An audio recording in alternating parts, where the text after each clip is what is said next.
She accidentally scratched Mafia boss's car. He instantly fell in love and kidnaps her on the spot.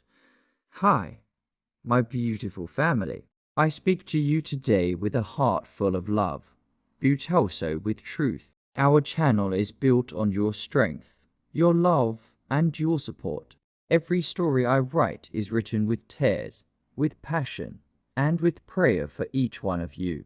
But my family, I see the channel going down because many forget to like, many forget to comment. It hurts me because it feels like my hard work is left unseen. I ask you today, not just as a creator, but as your brother who truly loves you. Please, whenever you watch, give your love back. A simple like, a simple comment keeps this family alive, keeps our light shining, and gives me the power to bring you more and more beautiful stories. May God bless every woman in this family with honor, with dignity, and with unshakable strength. May every man be blessed with wisdom and respect. May our children rise higher than mountains, and may every home be filled with endless love and peace. Amen. If your heart is true, write present. If your love is real, write in the comment where you're watching from. 1 second, I was juggling coffee and car keys. The next, I was shoved into the back of a black SUV by a man everyone whispered about, but no one dared to name. Yeah, I know. Sounds like the start of a bad mob movie, right? Except this wasn't Hollywood. It was my life, and all of it. Every terrifying, twisted moment started with something so small, so stupid, I still can't believe it. A scratch. Just a scratch on the wrong car. But here's the thing. This wasn't just any car. It belonged to him. The man whose name could make people vanish mid-sentence. The man who could buy or break anyone in my entire city. And apparently, he decided to add me to his collection the moment my bumper kissed his paint job. At first, I thought it was a joke. Some rich guy flexing. I mean, who falls in love with someone because of a dent. But it wasn't love. Not really. It was obsession. The kind that tightens around your life like barbed wire, slow, sharp, and impossible to ignore. I wish I could say it ended there. That I just paid him off, apologized, and went home. But no. Someone close to me, someone I trusted, handed him the keys to my entire world. Betrayal always cuts deeper when it comes wrapped in a familiar face. And that's when things spiraled. His smile wasn't sweet. It was dangerous. His promises weren't comfort. They were cages. And suddenly, I wasn't Ellie the broke student anymore. I was Ellie, the girl who belonged to him. The funny part. He thought he'd already won. He thought dragging me into his shadowy empire meant the game was over. But here's what he didn't know. I don't play games I can't win. So buckle up. Because this isn't just some messy love story gone wrong. This is the kind of tale that makes you double-check the locks at night.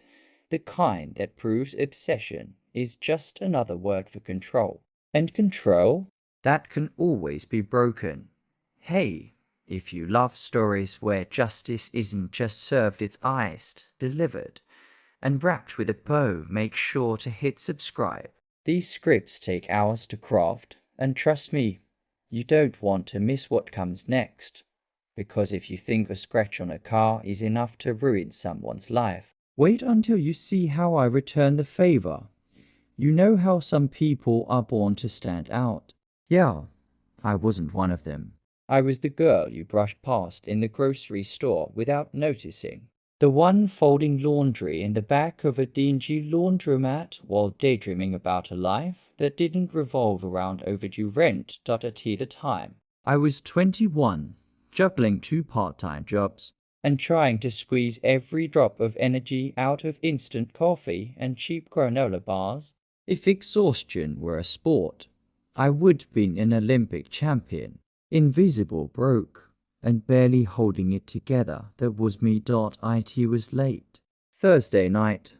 My waitress shift had run long because a table of frat boys thought it was hilarious to snap their fingers every time they wanted another round. By the time I stumbled out of the restaurant, my feet ached, my hair smelled like fryer grease, and my only goal in life was to get home before my eyes shut on the steering wheel. I spotted a parking space across the street, tight, but doable. Or so I thought. My little hatchback wheezed into reverse, tires squealing like they were begging me not to do it. I edged forward, cut the wheel, backed in. That's when I heard it. Scratchy. The sound that makes every driver's blood run cold. Metal kissing metal. My stomach dropped to my shoes. I threw the car into park and scrambled out, heart pounding in my throat. And there it was. A sleek, black luxury car glinting under the streetlight, its paint now scarred by my rusty bumper. It wasn't just any car. It was the kind of car that looked like it had its own security detail. The kind that whispered, "You can't afford to even breathe near me." Panic hit me in waves. How much would the repair cost? 5,000. 10. More than my entire tuition bill. My knees actually wobbled. Okay, calm down, I muttered, fumbling for a pen. Leave a note, apologize, and pray the guy has a soul. But I didn't get the chance, because that's when I heard footsteps. Slow, purposeful, like each step carried its own weight. I looked up and froze, tall, broad-shouldered. A black suit tailored like it had been stitched directly onto him. His shoes gleamed, catching the glow of the street lamp. But it was his eyes that locked me in place, icy, sharp, the kind that stripped you bare in seconds. He didn't rush. He didn't need to. The air shifted around him, like the world itself recognized his presence. I'd never felt smaller in my entire life. He stopped in front of the car, gaze dropping to the scratch, then back to me. No words, just silence so heavy it pressed on my chest. "I am so sorry," I stammered. My voice cracked. "I didn't mean to look. I'll figure it out. I'll pay for the repairs, I swear." He tilted his head, studying me like I was an interesting puzzle instead of a trembling mess. Then he smiled. Not the kind of smile that says it's okay, accidents happen. No, this one was slow, controlled, dangerous. "You drive this thing," he said, flicking a glance at my hatchback like it was a cockroach. "And you think you can pay for that?" His voice was deep, smooth, but every word landed like a blade. My throat dried. He was right. Even if I sold my car, my textbooks, maybe even a kidney, I wouldn't come close. "I'll figure it out," I whispered. Though even I didn't believe it. He stepped closer. Close enough for me to catch the faint scent of expensive cologne, woody, dark, almost suffocating. His gaze never left mine. "You're braver than you look," he said softly. Then the smile widened. "But not very smart." The back of my neck prickled. Something in his tone told me this wasn't just about money. I glanced around, hoping for witnesses. For anyone, but the street was empty. Just me, him, and the car I'd just scarred. I tried again. "Look, I'll call my insurance. We can handle this." That's when he cut me off. Four words. Four words that turned my world upside down. "You're coming with me. Would you rather deal with a $10,000 repair bill or a mafia boss staring you down?" When he said, "You're coming with me," I thought he meant to the police station. Maybe a backroom somewhere. A lecture. A threat. Something temporary. But no, what he meant was his mansion. His fortress. His cage.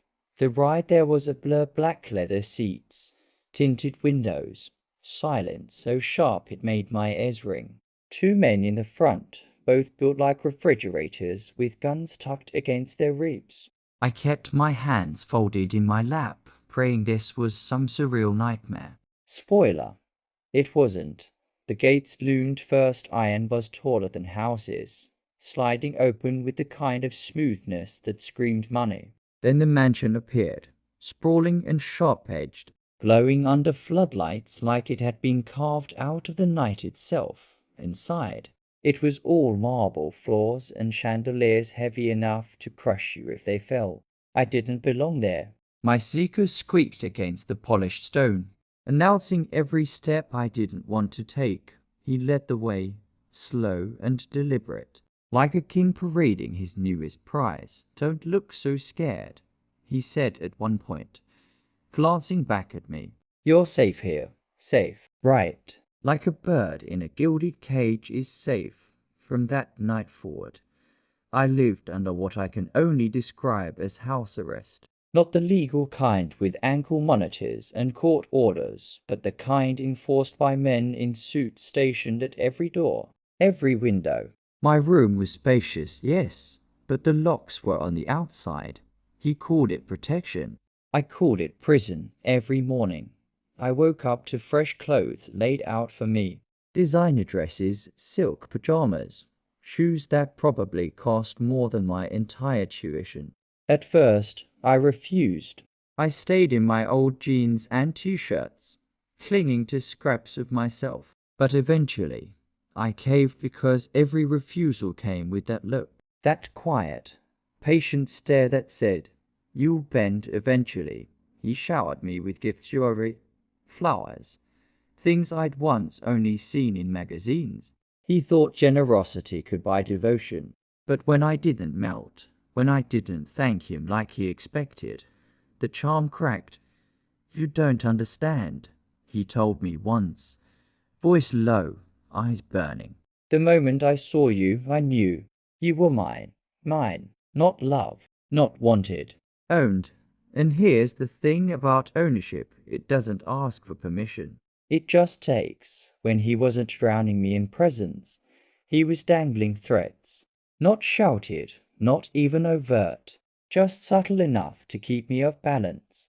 A passing comment about how easy it would be to make someone disappear. A smile when he mentioned he had eyes everywhere in the city. One evening, over dinner at a table big enough to seat 30, I finally snapped. "Why me?" I demanded. "Why not find someone who actually wants this?" He set his glass down, leaned back, and smirked. "Because they wouldn't have looked at me the way you did." That mix of fear and defiance. I liked it. My stomach turned. He didn't want a partner. He wanted a challenge, something to conquer. And then came the betrayal, the moment that cemented my worst fear. He hadn't just found me by chance. It was a rainy night. I overheard two guards talking outside my door, laughing about how easy it had been once he got the tip. A friend of mine, someone I worked with at the diner. She'd sold him my address for cash. Probably thought it was harmless, maybe even exciting. That night, I sat on the edge of the bed, staring at the gold-plated lamp, and everything clicked into place. This wasn't about the scratch on his car. That had just been the excuse, the hook. This was about ownership, about control, about power. He could wrap it in silk dresses and diamond necklaces all he wanted. But the truth was simpler than that. I was property in his eyes, something he'd claimed. And the thing about cages, no matter how shiny they look on the outside, is that they're still cages. Is obsession ever love? Be honest. If you've ever lived somewhere that looked like paradise but felt like prison, you'll understand what I mean. Days in the mansion blurred together. Breakfast was delivered on silver trays. Guards lingered in doorways like shadows, and every corridor echoed with the sound of locked doors. It didn't matter that the sheets were silk or the meals came plated like artwork. When freedom is gone, even gold tastes like ash. The worst part wasn't the guards, it was the silence. No phone, no internet, no contact with the outside world unless he allowed it. And he didn't. He claimed it was to keep me safe. But safe from what? From whom? The only thing I needed protection from was him. I tried to be clever.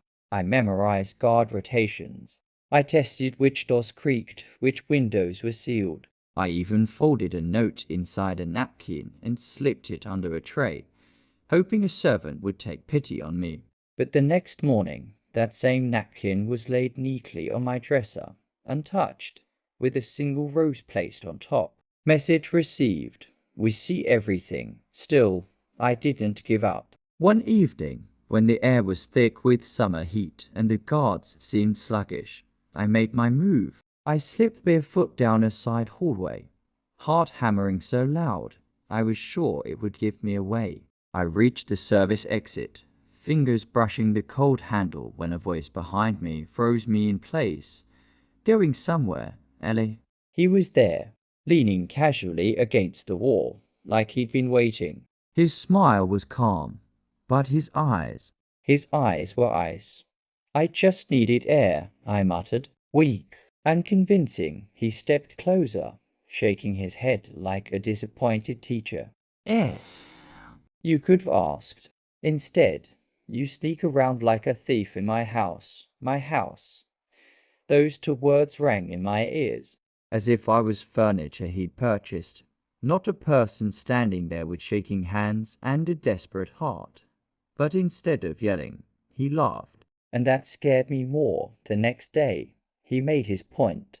He threw a party, a gathering of his associates, women in gowns, men in suits, crystal glasses clinking under chandeliers, and me paraded down the staircase in a dress I hadn't chosen, my arm locked in his grip.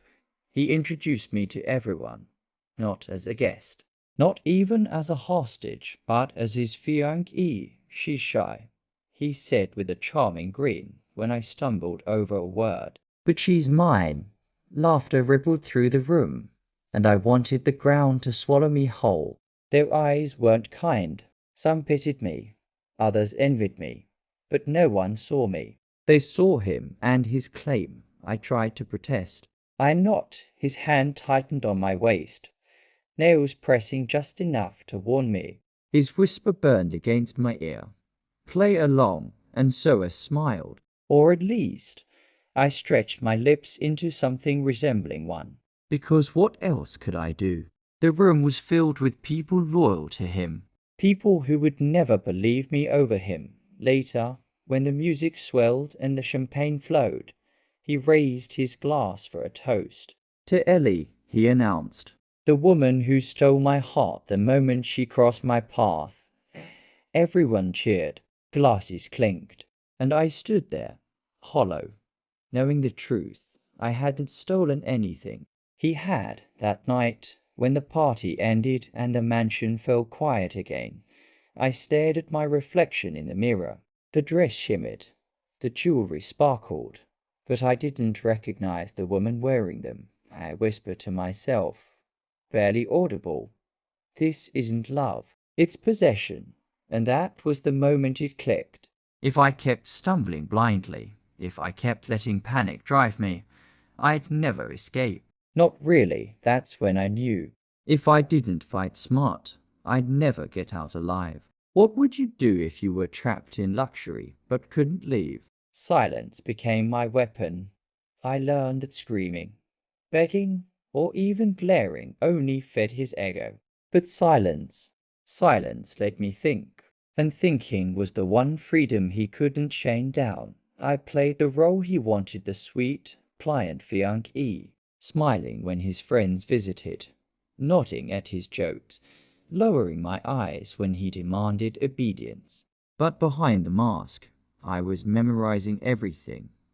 The guards outside my door rotated every 4 hours. One whistled a key when he was bored. Another had a limp and always favored his left leg. The kitchen staff worked in shifts, and the youngest maid, Maria, always slipped out 10 minutes before dinner to smoke by the fountain. Every detail became a thread I tucked away for later. And then came the small rebellions. I left drawers slightly ajar after searching them. I stole a paperclip, a pen, and scraps of unused paper. I scribbled coded notes that looked like meaningless doodles and hid them beneath my mattress. I tested how far I could walk before a guard stiffened, which doors they locked by habit, which once they forgot it wasn't much. But it was something. One evening, after another suffocating dinner where he paraded me like a trophy, I returned to my room and found something unusual. The tray of tea waiting on my desk had a folded napkin beneath the cup. At first, I thought it was a mistake until I lifted it and saw a single word scrawled in hurried handwriting.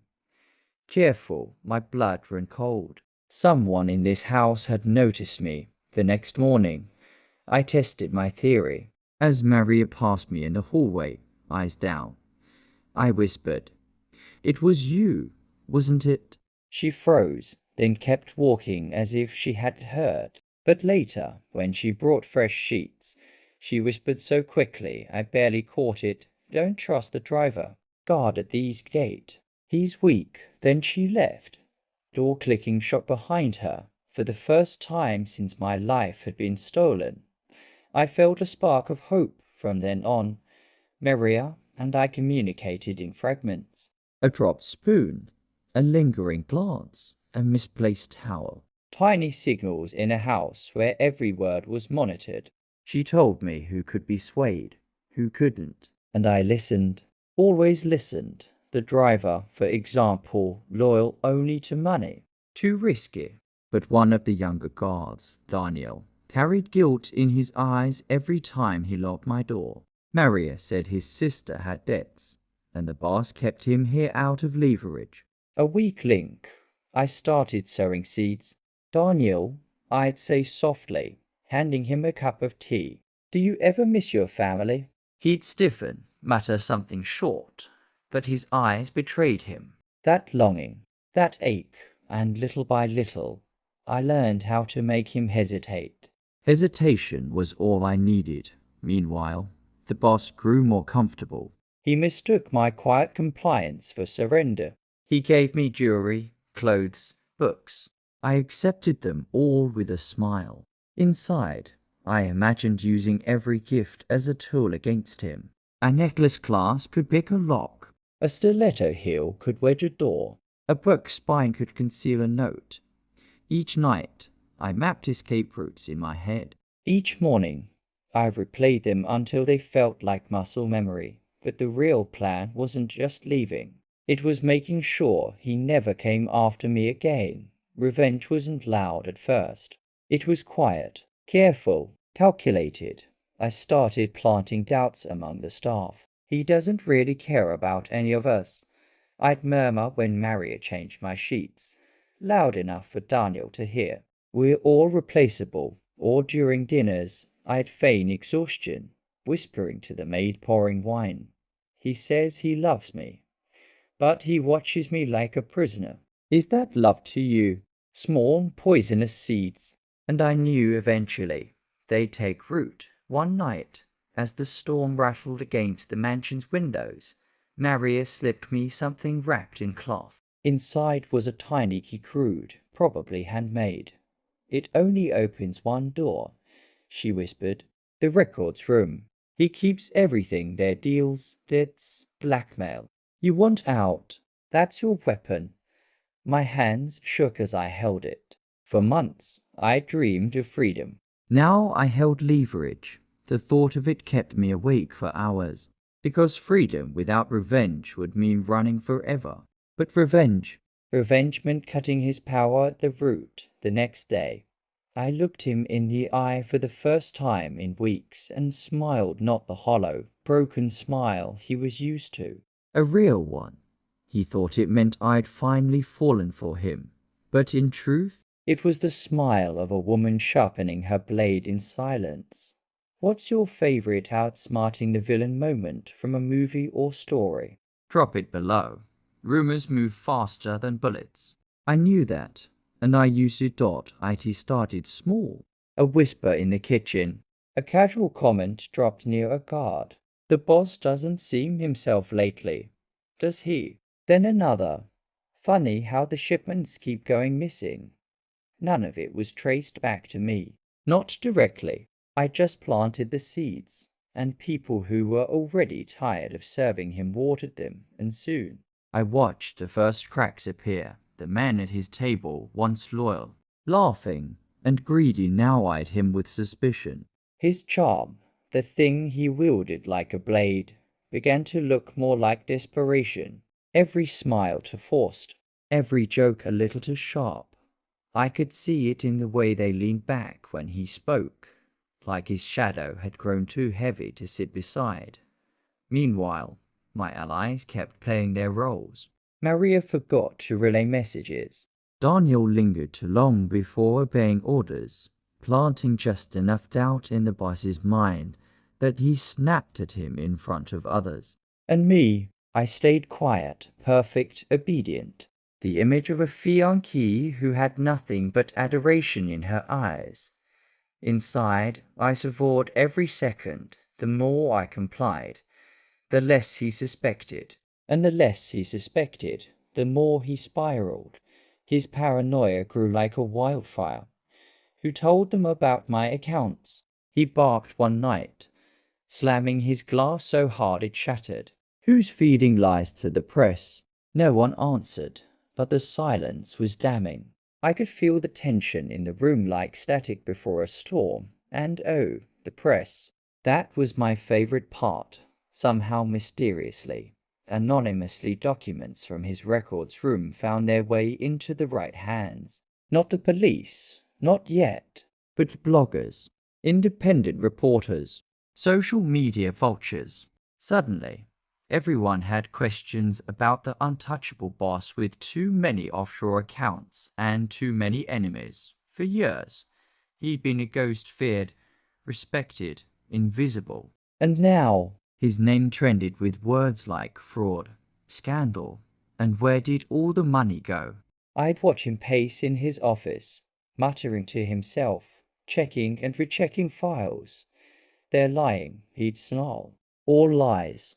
They'll see, but the thing about lies, they stick easiest when they sound just like the truth. Meanwhile, outside the mansion, my absence hadn't gone unnoticed. Friends from school started posting about me. Where's Ellie? Haven't seen her in weeks. My boss at the coffee shop filed a missing persons report when I stopped showing up. My landlord told the police my apartment looked like I'd left in a rush. And then came the photo.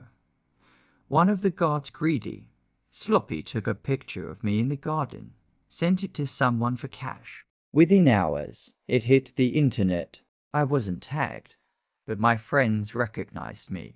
My family did too. That was when the real panic set in.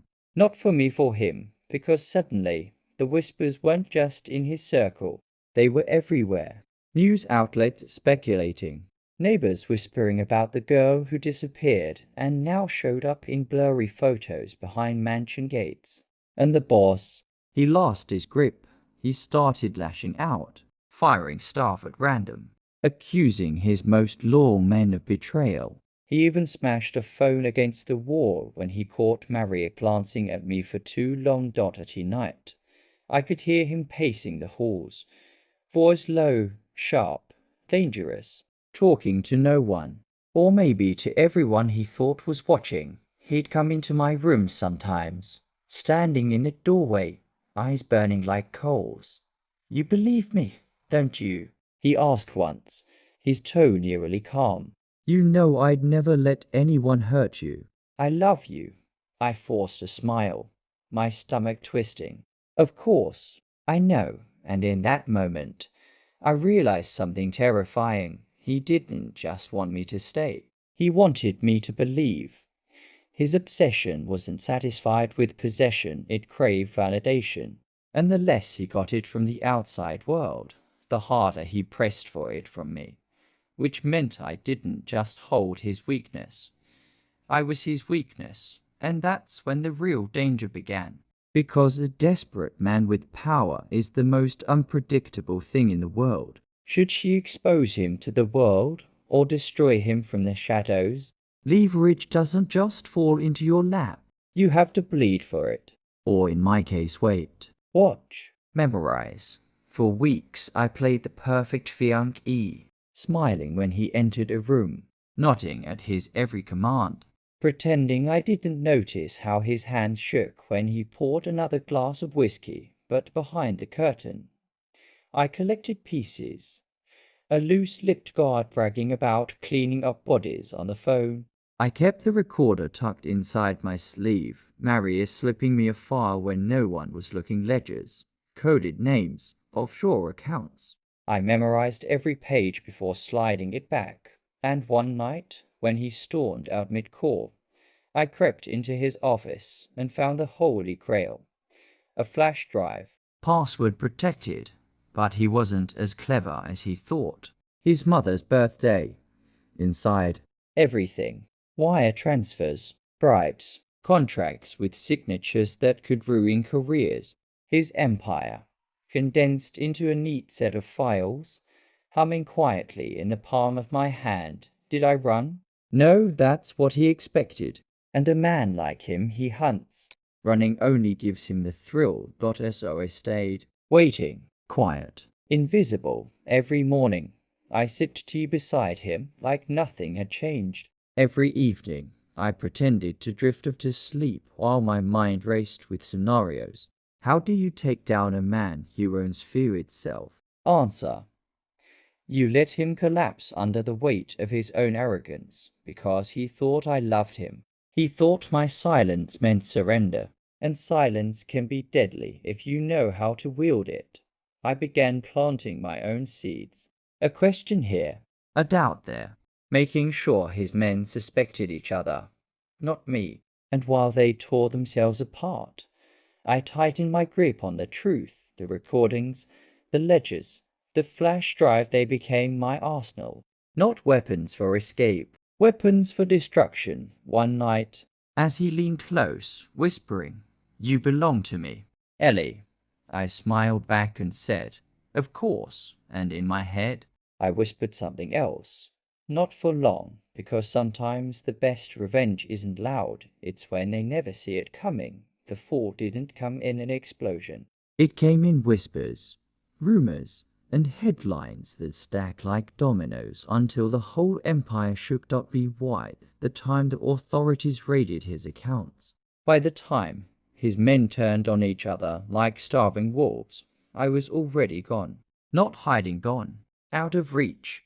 The files, the recordings, the ledgers, they'd all made their way into hands that could never be bought. Journalists, investigators, even rival families who hated him enough to keep the fire burning.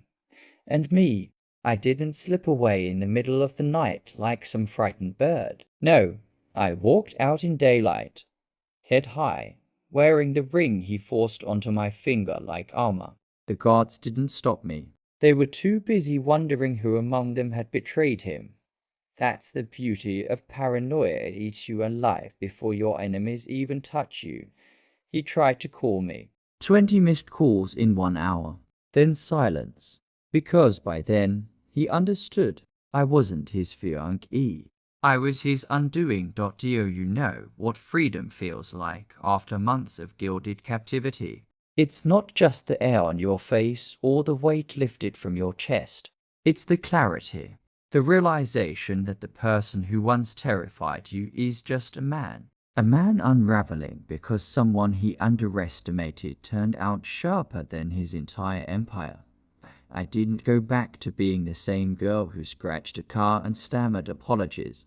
That version of me was gone the second I realized survival isn't about staying invisible, it's about stepping into the fire and learning how not to burn. So when people ask if I regret it, if I regret not just running when I had the chance, I tell them no. Because the truth is, power isn't about control. It's about refusing to be controlled. And in the end, that's exactly what I did. Looking back, it's almost surreal. I started out as a broke, invisible student just trying to keep my car from breaking down and my grades above water. I was nobody, the kind of person you pass on the street without a second glance, and yet, somehow, I found myself in the gilded cage of a man who thought he could own me. For a while, I believed him. I believed I was powerless. But the thing about cages is they teach you exactly where the cracks are. I didn't just survive him. I outsmarted him, piece by piece, lie by lie. I turned his empire into dust. And when I finally walked out, I wasn't the same girl who stumbled into his world. I was sharper, stronger, unrecognizable. That's the closure, isn't it? It's not about the luxury or the chaos he wrapped me in, it's that I got my life back. On my terms. Free. And maybe that's the real revenge. Not the headlines, not the downfall, but the fact that he'll spend the rest of his life knowing the girl who scratched his car was the one who destroyed him. Hey, if you found this story as intense as I did, smash that like button, drop a comment, and hit subscribe. These scripts take hours to research, write, and bring to life, and your support makes it possible to keep telling stories where the underdog doesn't just survive, they win.